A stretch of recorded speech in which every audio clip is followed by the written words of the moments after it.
There are various subtypes of strong women. If one is interested in strong women, it is important to know the distinctions between the various subtypes, as some subtypes are desirable and some are not, and in varying degrees. One major variation among strong women is emotions. It seems like strong women are either at the extreme of being too tough to express emotions or else at the extreme of having very intense emotions. Since I am very intense emotional, I prefer the intense emotions types. The types are as follows. Femme fatale / Black Widow can be super enticing, but you better not get caught in their web or else you will be devoured. It's the female version of a player. Lesbian. To each their own, I say.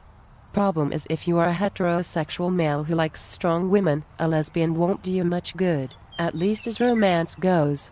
Tomboy, sometimes a lesbian, sometimes not, to me, can be attractive if they have enough femininity. Jock, in this day and age, lots of women are involved in sports, which previously was a man-only domain, so being involved in sports does not alone make a strong woman.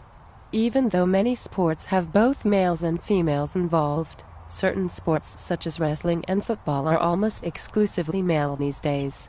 Thus, if a woman is involved in those sports, she is a strong woman, and can be the ultimate in attractive if she still possesses sufficient femininity. Alpha female. Sometimes the alpha female can be strong, but I won't say by definition the alpha female is strong, at least not by the true standard of strength. Dominatrix.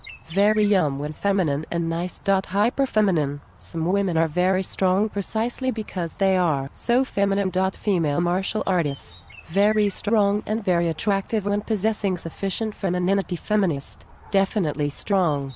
Sure, it is great to promote women's fullest actualization.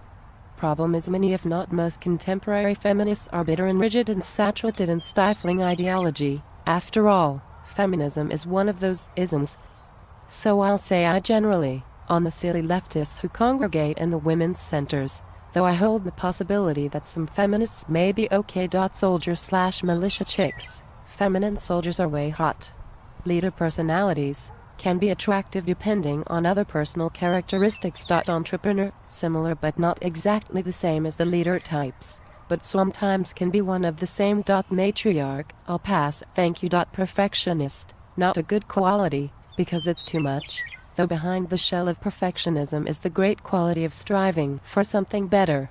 I better get rid of all my perfectionism in order to not attract this. Wild child. Spontaneity is a virtue, but a wild child is too impulsive. I once went on a date with a wild child and it was a total disaster, and to make matters worse, we worked at the same place, so we had to deal with each other at work afterwards. Free spirit. Not all free spirits are necessarily strong, but some definitely are.